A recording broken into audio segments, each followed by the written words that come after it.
Madam Chair, we may begin.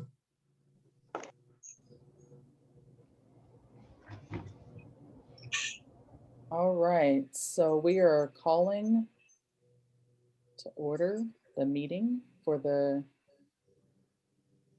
GROW Green Committee. And I am looking for an agenda. But if we can go ahead and just kick off the first item. We'll begin with the roll call. There we go. Good afternoon, everybody. Good afternoon. Corner.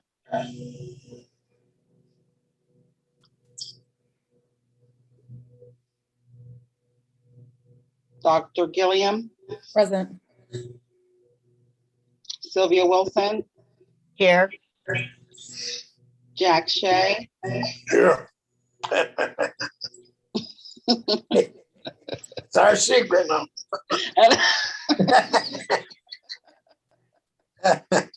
It is Jack. It is.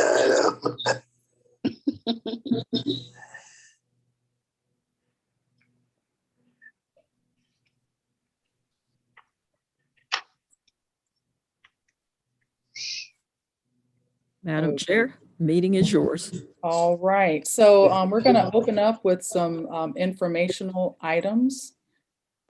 Can we hear the Cycle 6 LOI update? Yes, we can. This is an informational item. Back in the beginning of February, we reached out to our 83 municipalities, let them know that Cycle 6 letters of interest were being accepted by ALCOSAN. Previous to that, we had some municipal workshops in the fall. Based on those workshops, we notified 11 projects that they will get invitations. They were developed enough that we didn't need a letter of interest from them. So we received 18 letters of interest for a grand total of 29 projects that we reviewed by the team. The summary that you see on the screen right now shows the scale of these projects for this cycle. For the 29 projects, the total project, the estimated total eligible project value is $56 million. This is higher than any past cycle. And what we do is we take a look at, well, what is the range of potential awards, assuming all the projects are good projects. If they were all 15% matches, that would be a little over $8 million. If they were all above perfect projects and got the maximum match, usually 85%, that would be $40,892,000. One caveat to that, if you can see my cursor, is for the DSIR projects. One of those projects is a $20 million, close to $20 million project in 4 Mile Run. That's Shenley Park from PWSA. Since we have a cap, we cannot award 85% of that project, nor would we be awarding the average for DSIR, which is typically 85%. They're very efficient projects. The average match is based on the previous 5 cycles, what has the match been for these types of projects, then we throw that in there. What we're trying to do is just give a bookends of what the anticipated award could be for all 29 projects. Then we went through, we went through each of the letters of interest. There were 18 that we had to review to see whether or not they got invited. And based on those, 11 projects got invited, 7 did not.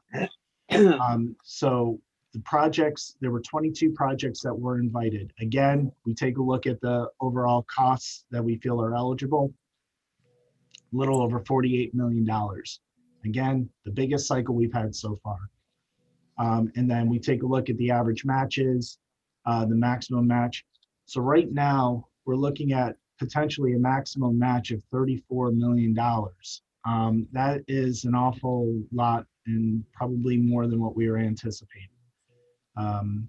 This is probably something for further discussion at later meetings, but we wanted to share with you the scale of cycle 6 with the committee. Are there any questions? I have a question, Jack Shayer. I see the third one down is 15 projects, which sticks out pretty far from all the others. Do you have any idea why? I&I projects are more typical for the municipalities. Back in What's cycle, I'm sorry, I've been away a while. What's I&I?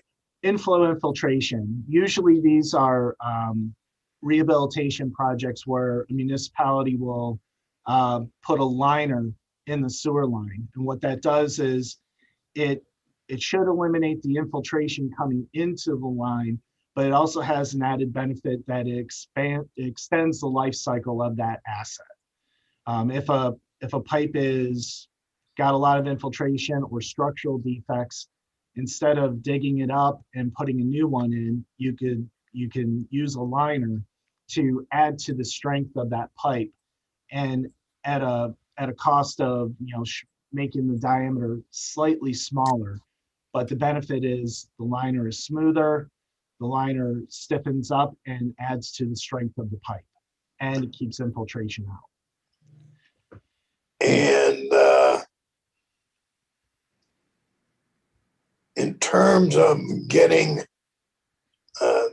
the sewer water out of what you're dumping in Allegheny, what's the different what's the different ratio of project 3? I mean, the first one, DSIR, and 1.1. Are we getting quite a bit more on under 15?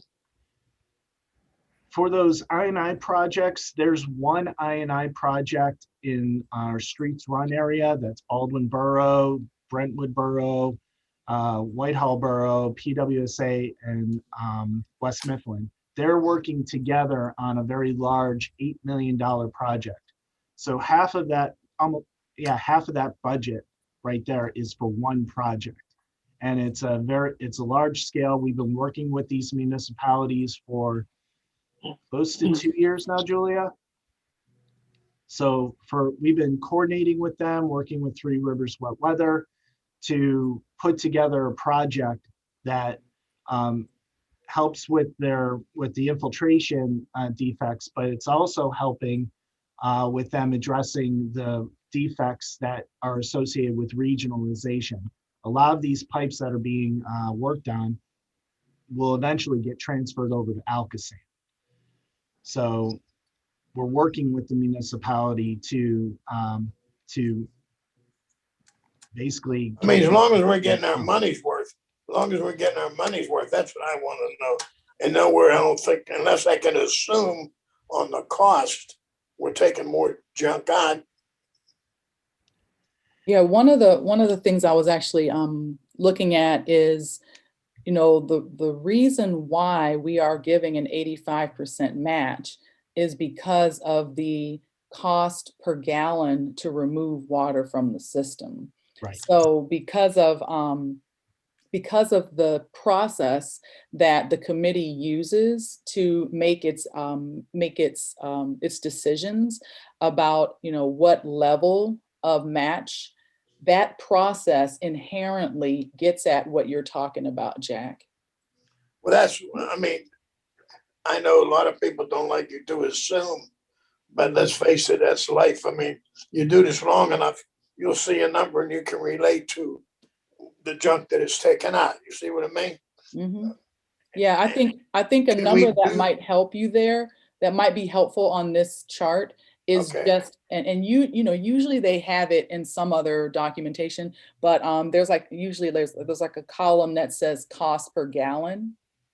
And that number, if Yes. unless I'm, you know, messing it up, Tim, and you know this better than I do, but you know, just based on my understanding of this, is that cost per gallon is really the point that Jack is getting at. Well, the point is, that's the reason for the whole committee. We had to get some incentive in the communities for them to really get serious about, okay, let's get some of this junk out of here, and we'll spend some money, you know, and fix it. So Mhm. Yeah, that's what I wanted. if it will help explain the different types. DSIR is direct stream inflow removal. In those situations, there is a stream coming into the combined sewer system, and that's 24/7. There's always flow coming to it. And when we have wet weather, there's a lot of flow coming to it, and it's going to hit an overflow. These projects that are being proposed, there's a $20 million stream project that's going to get a lot of flow out of the system. There is almost $5 million stream project that ALCOSAN's been very involved with, that is going to get, you know, a lot of flow out. And then Yeah. there is a small DSIR project in that is going to address their concerns. Stream projects are very cost effective, and that's why usually they get a high match. Okay. Sewer separations in the same vein. A lot of water that will get taken out of a combined system that is basically removing or lowering the overflows greatly. I&I projects, they address groundwater, and that doesn't always translate to overflows, but it does translate to a lot of water getting taken out of the system, which is a secondary objective in GROW. So Right. we wouldn't expect those projects to get high matches. It all depends on where they're going to be located. Right. And green infrastructure projects, it's again, location matters. Right. All right. I think I held this meeting up long enough. I had to get refreshed a little bit. Absolutely. Okay. That was it for the letter of interest update. Want to bring up for discussion the information item, GROW agreement changes. Usually this is something that we would take action on in September, but these changes we wanted to bring to the committee's attention fairly early, so that we can have a discussion either now or possibly in July. There are two main changes to the agreement. One change is addressing a situation where a municipality may sell or transfer their wastewater assets to a private company, where all of a sudden the agreement is we have an agreement with the municipality. We do not have an agreement with a private company. So what we wanted to be sure that we took into account is that if the municipality sells this asset, where our project, where the money we provided, ALCOSAN provides funding, if they sell that the municipality understands that the money that was provided in the GROW funding will be reimbursed back to ALCOSAN. The second change is regarding regionalization. To be very clear to the applicants that when they transfer trunk sewers over to ALCOSAN, that the responsibility inherent to the GROW program in this agreement will also be transferred to ALCOSAN, and the grantee, the municipality, will not have those O&M responsibilities for the next 20 years. Max, did you want to add anything to that? Yes, just on that first point, we do think that the Well, cycles 1 through 5 GROW grant agreements can be interpreted to require repayment in the event of a sale to a public utility or any type of other entity that's non-public.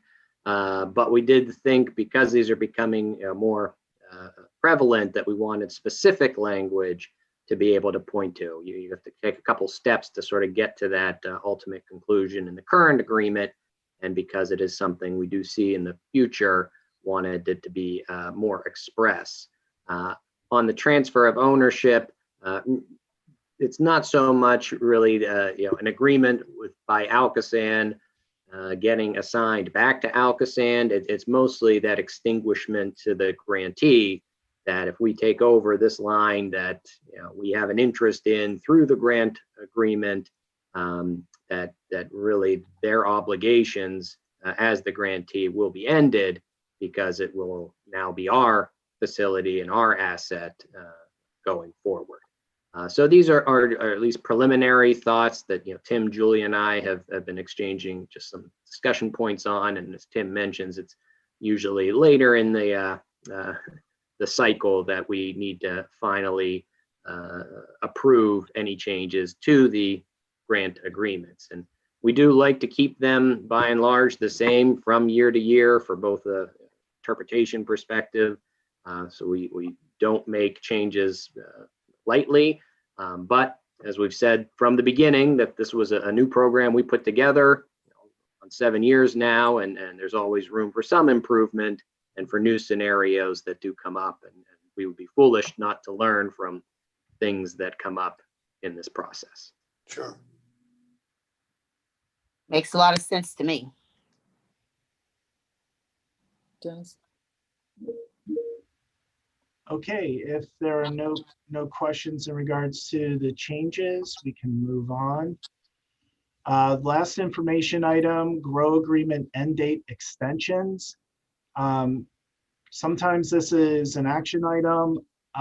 Because of the way that the end dates are falling in June, we do not have the requests from all the municipalities for these extensions.